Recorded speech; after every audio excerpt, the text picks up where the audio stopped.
Barkan salam di antara kalian. Ini mengucapkan salam bisa datang tumbuh kecintaan di dalam hati kita terhadap saudara kita sama mukmin, sama muslim. Baik kita kenal atau tidak. Lihat bagaimana syariat mengajarkan kita, makanya mengucapkan salam itu bisa menumbuhkan rasa kecintaan. Karena ternyata mengucapkan salam itu termasuk dan menjawabnya termasuk hak seorang muslim kepada muslim yang lainnya. Idza laqitahu fasallim alaihi. Kalau engkau bertemu dengannya, berjumpa dengannya, ucapkan salam kepadanya. Bisa tumbuh rasa kecintaan. Lalu kemudian juga termasuk saling memberi hadiah misalnya. Rasulullah SAW sabdakan dalam hadis yang diriwayatkan oleh Imam Al-Bukhari di dalam Al-Adabul Mufrad, tahaddu tahabbu, salinglah kalian memberi hadiah, maka akan tumbuh kecintaan di dalam diri kalian, hati kalian. Sampai pernah ada seorang kafir, dia selalu diberi hadiah oleh Rasulullah SAW. Kasih hadiah terus. Padahal tadinya dia adalah orang yang paling benci kepada Rasulullah SAW, tapi apa dia katakan? Lama kelamaan aku menjadi orang yang paling mencintai Rasulullah SAW. Bisa jadi itu bukan sesuatu yang besar ya. Hadiah itu sesuatu yang mungkin nggak harus besar. Kepada orang tua misalnya, kepada kakak, adik misalnya, kerabat misalnya. Jadi itu untuk mengikat hubungan semakin kuat. Dan ini nggak bisa dipungkiri. Begitu kuatnya pengaruh ini. Bahkan sampai pernah ada seorang Arabi itu orang Arab yang hidup tinggalnya di padang pasir jauh dari keramaian. Datang lalu kemudian meminta sesuatu kepada Rasulullah SAW, kasih. Minta lagi, kasih lagi. Minta lagi, kasih lagi. Minta kambing banyak, dikasih semuanya. Bingung ini. Akhirnya dia pulang ke kaumnya. Masuk Islam kalian. Kenapa? Ini orang nggak takut miskin. Orang ini nggak takut miskin. Semuanya dikasih oleh Rasulullah SAW. Begitu sangat berpengaruh. Artinya begini, bahwa syariat yang diturunkan oleh Allah Rabbul Alamin itu semua dalam rangka mengikat kita dalam satu ikatan-ikatan yang semuanya terikat, tentu yang paling tinggi ikatan hubungan manusia dengan manusia antara orang tua dengan anaknya, anak dengan orang tuanya. Makanya setelah Allah Subhanahu wa taala perintahkan kita untuk bertauhid, kita diperintahkan untuk berbakti kepada orang tua. Wa qadha rabbuka alla ta'budu illa iyyahu bil walidaini ihsana. Allah perintahkan agar kita tidak beribadah kecuali hanya kepada Allah dan berbakti kepada kedua orang tua. Dalam surat Al-Isra ayat yang ke-23. Kita beribadah hanya kepada Allah karena Allah yang menciptakan kita, karena Allah yang memberikan rezeki kepada kita, karena Allah yang memberikan kehidupan kepada kita. Kenapa kita kemudian berbakti kepada orang tua? Bahkan orang tua kita bukan seorang muslim sekalipun, kita tetap wajib berbakti kepadanya selama dia tidak perintahkan kita kepada kemaksiatan. Kenapa? Karena dia punya hak atas diri kita. Sebab kita tidak akan ada kecuali melalui orang tua. Hanya dua manusia saja yang prosesnya luar biasa. Yang pertama Adam alaihissalam, nggak punya ayah, nggak punya ibu karena dia manusia yang pertama. Langsung Allah ciptakan dari tanah. Yang kedua adalah Isa alaihissalam, punya ibu tidak punya ayah. Khusus. Yang lainnya semuanya punya ayah, punya ibu. Semua manusia punya ayah, punya ibu. Ada sebab. Lihat, ada keterpautan, ada keterkaitan antara seorang anak dengan orang tuanya. Setidaknya sebab. Mereka berdua menjadi sebab keberadaan kita. Karena kita tidak keluar dari batu. Batu terbelah, kita muncul, tidak. Kita juga tidak keluar dari lautan, tiba-tiba keluar muncul dari lautan. Tidak pernah.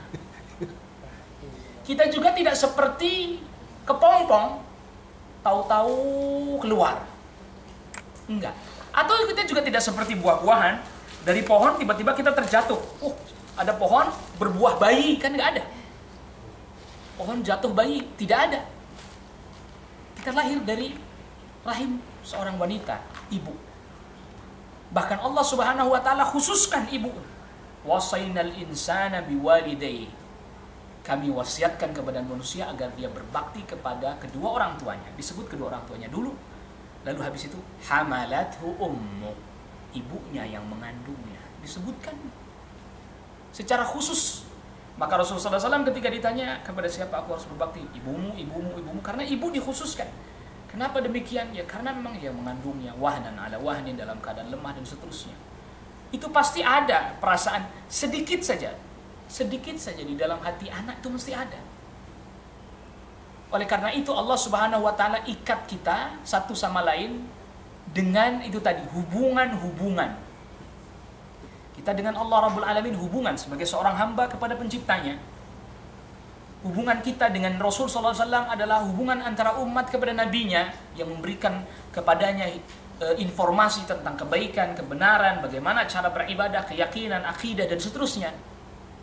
Hubungan kita dengan orang tua terikat. Semuanya terikat dengan ikatan-ikatan yang kuat. Bahkan begitu dekatnya seorang anak dengan ibunya sehingga pernah menjadi satu dengan ibunya di dalam rahim ibunya. Yang lalu kemudian ketika dilahirkan baru terpisah. Begitu juga dengan ayahnya yang memberikan nafkah kepadanya dan seterusnya. Itu semuanya ada hubungan. Kakak dengan adik, adik dengan kakak, ada hubungan silaturahim yang tidak boleh diputus. Bahkan ini silaturahim ini di dalam hadis-hadis yang sahih disebutkan, dia itu ketika Allah ciptakan, lagi-lagi kadang kita itu berpikir ya kan, kok silaturahim kan abstrak, bagaimana? Dia berdiri lalu kemudian memohon kepada Allah, ya Allah, siapa orang yang memutuskan, ku putuskan dia. Siapa orang yang menyambungku, sambung dia. Tidak usah aneh, karena tangan dan kaki kita juga nanti bicara di hadapan Allah Rabbul Alamin. Dan kita nggak bisa berpikir, apa di tangan kita nanti ada mulutnya. Nggak bisa. Jadi hubungan-hubungan ada konsekuensinya. Dan setiap hubungan mempunyai konsekuensi yang berbeda-beda. Maka kecintaan seorang hamba kepada Allah, kecintaan seorang hamba kepada orang tua, kecintaan seorang hamba, seorang manusia kepada manusia yang lain, pasti beda-beda. Dengan konsekuensi yang berbeda-beda juga.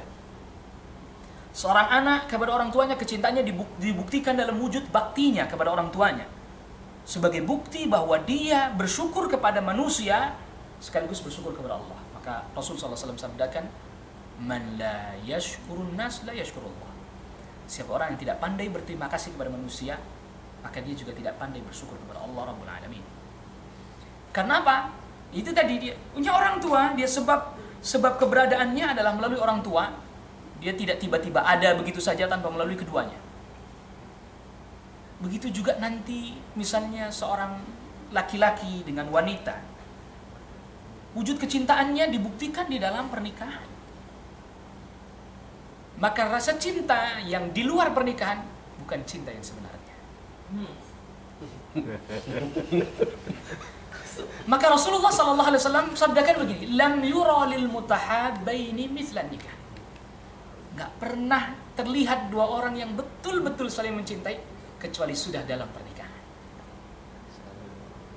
Kalau sudah dalam pernikahan, kenapa? Karena cinta di dalam pernikahan menuntut adanya tanggung jawab. Bukti cintanya seorang suami kepada istrinya, dia memberikan nafkah kepada istrinya, zahiran dan batin. Mendidik istrinya dengan pendidikan yang benar sesuai dengan aturan dan syariat Islam. Mendoakan istrinya. Itu bukti cintanya. Bahkan baru habis nikah didoain. Cuman karena banyak yang nggak tahu jadi nggak pada didoain. Rasulullah SAW sampai ajarkan, kalau seorang menikah, habis menikah, letakkan tangannya di kening atau di kepala istrinya, di ubun-ubunnya, lalu doakan. Yang masih mau nikah-nikah, yang udah lewat apa mau ngulang lagi doa? Ngulangin doanya aja. Lewat, nggak sempet tahu. Dipegang begini sambil didoakan, Allahumma inni as'aluka khairaha. Ya Allah, aku memohon kebaikan-kebaikannya. Wa khaira ma jabaltaha alaih, dan kebaikan seluruh sifat-sifat yang baik yang kau tanamkan padanya. Wa a'udzubika min syarriha, dan aku mohon perlindungan dari keburukan-keburukannya. Karena kita semuanya punya potensi buruk semua. Wa syarri ma jabaltaha alaih, dan segala sifat yang buruk yang kau tanamkan padanya, jauhkan. Didoain. Itu bukti cinta suami kepada istrinya. Bahkan dianjurkan, habis nikah itu dianjurkan dia salat sunnah 2 rakaat. Salat sunnah 2 rakaat, suaminya di depan, istrinya di belakang. Lalu kemudian keduanya berdoa dengan sebanyak-banyaknya. Baru terlihat ini di sini betul. Jadi tidak hanya sekedar mengikuti apa yang diinginkan oleh syaitan. Tidak kita pungkiri bahwa manusia juga diberikan kecenderungan, kesenangan kepada hal-hal yang menyenangkan, termasuk diantaranya istrinya, anak-anaknya. Maka lihat, mesti akan beda cinta seorang anak kepada orang tua, cinta suami kepada istri, cinta orang tua kepada anak. Sama nggak? Walaupun sama-sama disebut cinta, semuanya beda. Oleh karena itu, syariat pun menyebutkan hubungannya beda-beda. Kalau kita kepada Allah, kita ini hamba, Allah ini yang kita sembah, yang kita ibadahi. Maka kecintaan kita kepada Allah beda dengan makna kecintaan kita kepada manusia. Cinta kita maka hubungan kita dengan Allah disebut ibadah. Ibadah. Lalu kemudian hubungan kita dengan orang tua, kecintaan kita dibuktikan dalam bentuk birrul walidain. Namanya saja sudah beda. Berbakti kepada kedua orang tua. Lalu kemudian saudara dengan sesama saudara, kerabat, silaturahim. Namanya sudah beda. Lalu kemudian sesama muslim, saudara sesama iman, Islam, ukhuwah Islamiyah, ukhuwah imaniyah. Al-mu'min, akhul mu'min, seorang mukmin, saudara mukmin yang lainnya. Kecintaannya diwujudkan dalam hal yang juga ada aturan-aturannya. Suami dengan istri, maka hubungannya adalah hubungan zaujiyah, ikatan pernikahan. Ada juga hak dan kewajiban yang harus ditunaikan sebagai bukti kecintaan. Semuanya ada aturannya. Maka sebenarnya kalau ada orang bertanya, bagaimana cara menumbuhkan kecintaan? Jawaban saya cuma satu jawaban. Ilmu. Ilmu. Karena cinta tanpa ilmu bukan cinta. Bagaimana kita bisa mencintai Allah kalau kita tidak mengenal Allah? Kita nggak kenal Allah. Kita tidak mau mempelajari nama-nama Allah, Asmaul Husna. Kita tidak mau mempelajari sifat-sifat Allah. Maka ada satu peribahasa orang Indonesia dan sangat terkenal, tak kenal maka tak sayang. Jadi yang dimaksud mengenal di sini tentu mengenal Allah tidak seperti mengenal manusia. Kalau mengenal manusia kan ketemu, lihat. Kita tidak diizinkan untuk melihat Allah Rabbul Alamin karena keterbatasan kita. Maka Allah Subhanahu wa taala jadikan beberapa hal gaib bagi kita. Syaitan gaib. Malaikat gaib. Itu sebenarnya adalah bentuk kasih sayangnya Allah kepada kita. Kenapa kita makhluk yang penuh dengan keterbatasan? Pandangan mata kita terbatas, pendengaran kita terbatas, semuanya terbatas. Bahkan kita perlu istirahat dan tidur. Malaikat itu gak pernah istirahat, gak pernah tidur. Saya tadi barusan masuk sini, saya lihat jam tadi menjelang zuhur, kesibukannya luar biasa. Itu masih kalah sibuk dengan kesibukannya para malaikat. Masih kalah sibuk dengan kesibukannya para malaikat. Karena apa? Biar bagaimanapun manusia pasti ada istirahatnya, ada tidurnya, ada ngasolnya, ada berhenti. Malaikat tidak pernah berhenti. Malaikat naik turun dari bumi ke langit dengan kecepatan yang luar biasa. Silakan baca surat An-Nazi'ah, baca terjemahnya. Wan-nazi'ati gharqa, wan-nashitati nashta, was-sabihati sabha, fal-mudabbirati amra.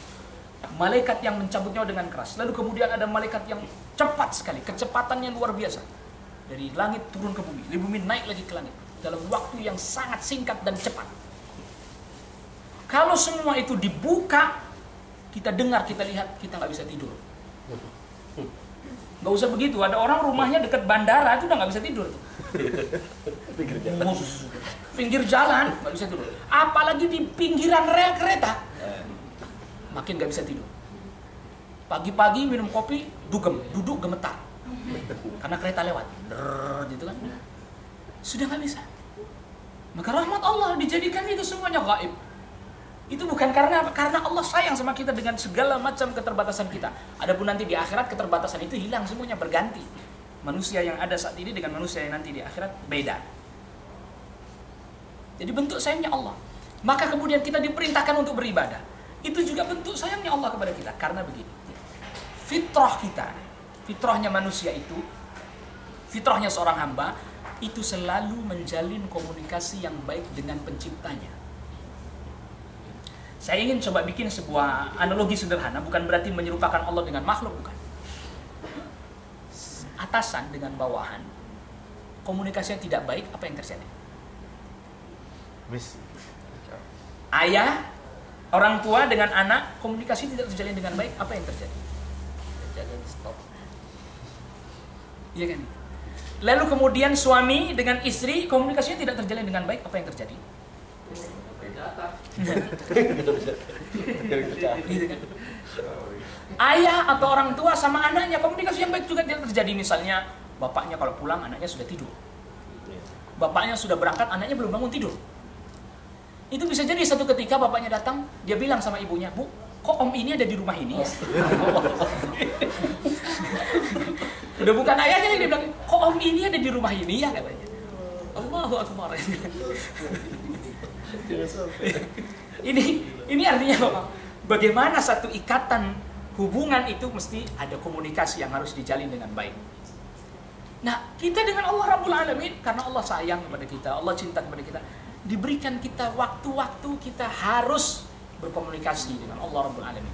Ada kalanya wajib, setidaknya 5 kali dalam satu hari.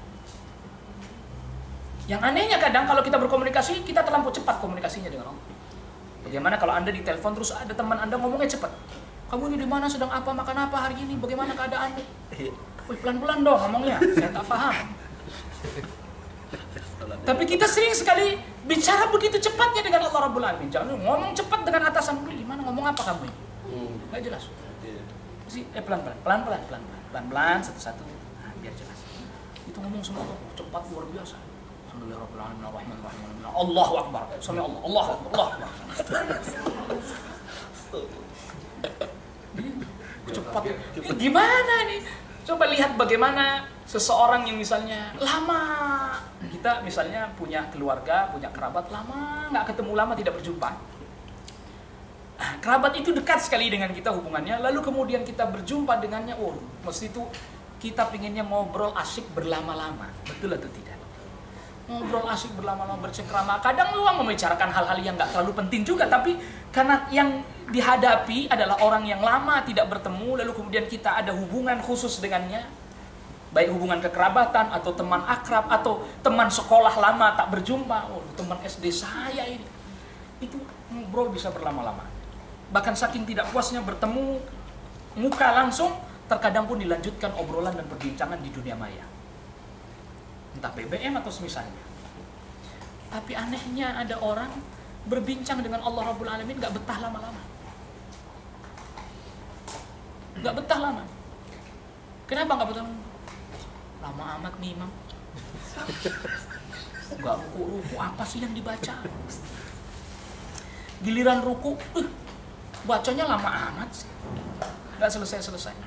Malah saya pernah alami langsung kejadian Ramadan, saya ngimamin sholat tarawih, ya santai aja seperti sholat isya biasa, 2 rakaat salam.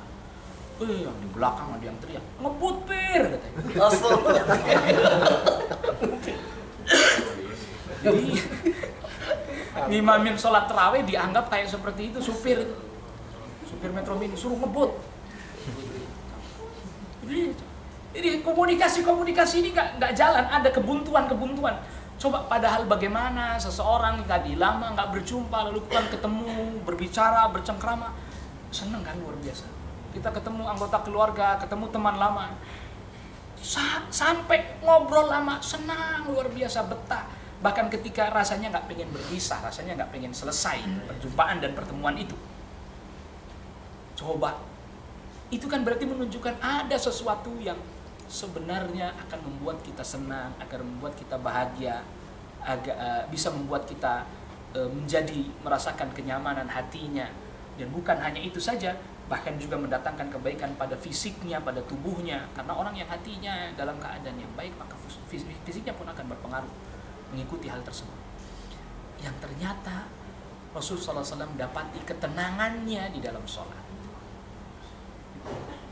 Beliau tidak pungkiri bahwa ada hal-hal dunia yang beliau sukai, beliau cintai. Hubbiba ilayya min dunyakum at-tib wan nisa.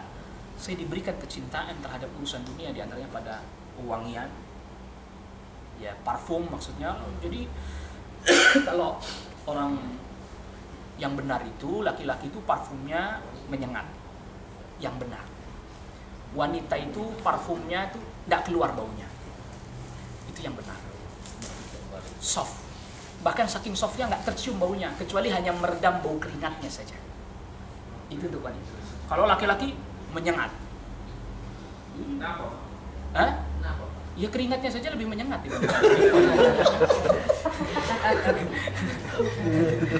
Loh itu fakta kan, nggak bisa kita pungkiri. Adapun kemudian ada sebagian perempuan yang lebih menyengat dari laki-laki, kasuistik. Kasuistik itu.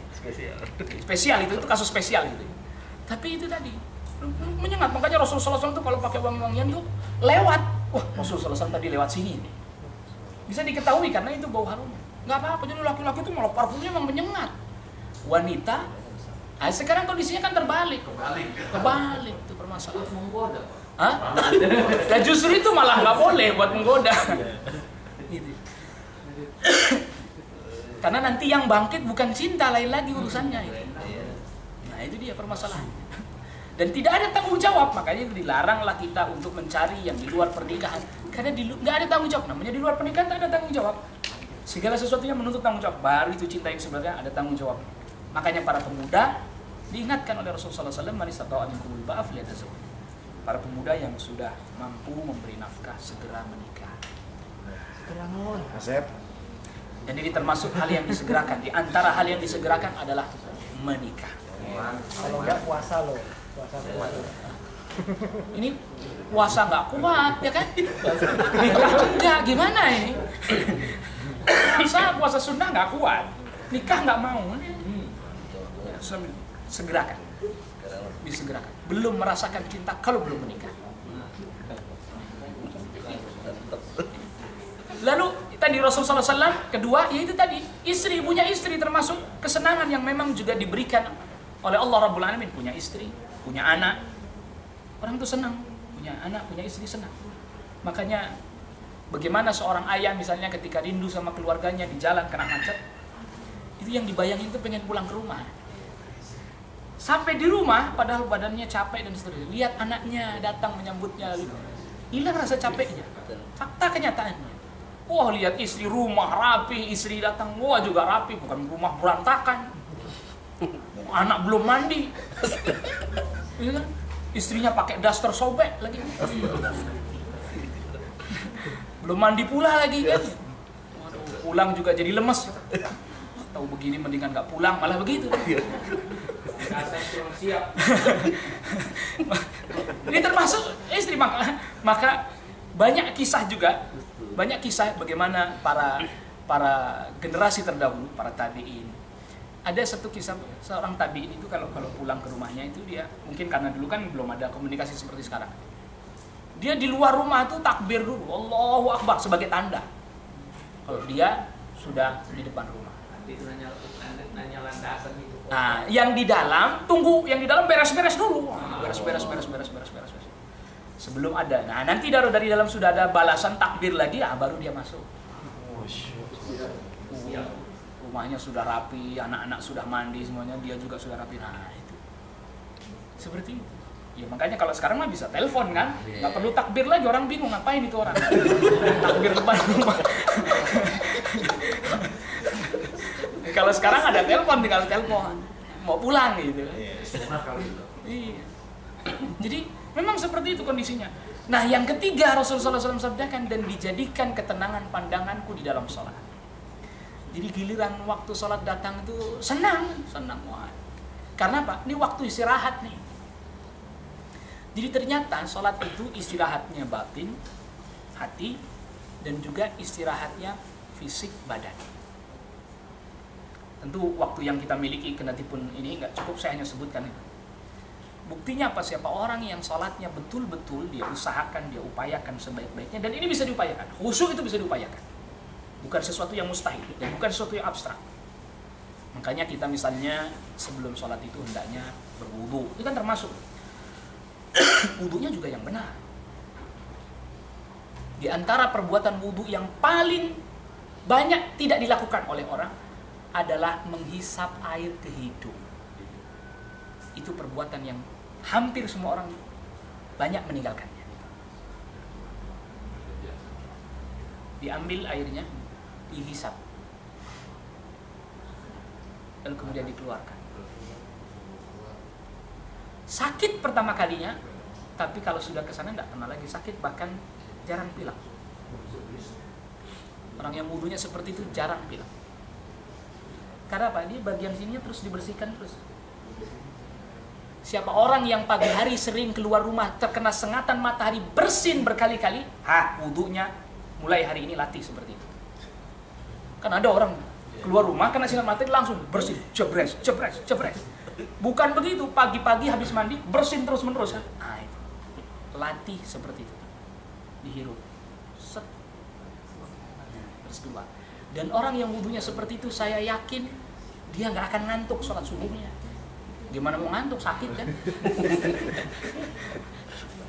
Makanya kadang kita tuh bangun sholat subuh ada yang bisa sampai tidur tuh, ada berdiri tapi tidur ada itu. Ada lagi sujud gitu, sujud imam udah bangun dia sujud, aja nggak taunya ya tidur. Tiba-tiba terdengar suara dengkuran, ngorok gitu. Itu tanda wudunya itu. Mulai dari wudunya, dihirup, kumur-kumur, dihirup, bukan jurus 2 jari. Kalau kan jarinya yang dimasukkan atau itu tentu mengandung hikmah yang begitu besar. Tadi diantaranya buang kotorannya, termasuk juga syaitan itu di sini dia. Kalau malam hari itu, karena apa maksudnya mempengaruhi kita supaya malas untuk beribadah dan seterusnya. Wudunya benar, habis itu sholatnya benar. Itu bukti rahmatnya Allah. Sholat itu anugerah dari Allah Rabbul Alamin kepada kita, cintaan Allah kepada kita. Bahkan sampai Nabi SAW diundang secara khusus Mi'raj. Mestinya kan Allah Subhanahu Wa Taala bisa saja memberikan wahyu, utus malaikat Jibril turun ke bumi. Perintahkan begini, perintahkan begini, perintahkan ini. Bisa, tapi khusus untuk sholat tidak demikian. Malaikat Jibril tidak diperintahkan untuk membawa wahyu turun ke bumi, tapi yang ada malaikat Jibril diminta untuk menjemput Nabi SAW kemudian Mi'raj. Khusus. Nah itu hadiah bagi kita dari Allah Rabbul Alamin. Maka tadi untuk menjaga hubungan kita dengan Allah Rabbul Alamin, salat. Maka siapa orang yang tidak mau mengerjakannya, maka berarti dia tidak mencintai Rabbnya. Berarti dia memutus hubungan dengan Rabbnya, dengan Allah Rabbul Alamin. Padahal Allah memberikan rezeki kepadanya, memberikan nikmat kepadanya. Aneh sekali. Ya tadi, seperti seorang anak yang tidak berbakti kepada orang tuanya, seperti suami yang tidak menunaikan kewajibannya sebagai suami, atau sebaliknya istri yang tidak juga menunaikan kewajibannya sebagai istrinya. Apa yang terjadi? Maka kehidupan ini akan berantakan, akan rusak. Oleh karena itu kemudian dari syariat turun, bukan hanya sekedar mengajak manusia supaya dia menjalin hubungan yang baik dengan cinta dan sayang kepada sesamanya, tapi dengan Allah Rabbul Alamin. Makanya juga ada larangan-larangan. Bukti sayangnya Allah kepada kita. Dilarang kita minum khamar misalnya, karena memang dampak buruk. Karena khamar dunia tidak sama dengan khamar yang nanti Allah akan ganti. Kita dilarang minum khamar di dunia, nanti di akhirat dikasih khamar tapi sudah nggak memabukkan lagi. Dilarang kita berzina wal'iyadzubillah wa nasallallahu alaihi wa sallam, karena itu seburuk-buruknya jalan dan itu bagian dari perbuatan yang keji, buruk dan keji. Bahkan sampai Rasulullah SAW sabdakan, tidak ada maksiat yang Allah kontan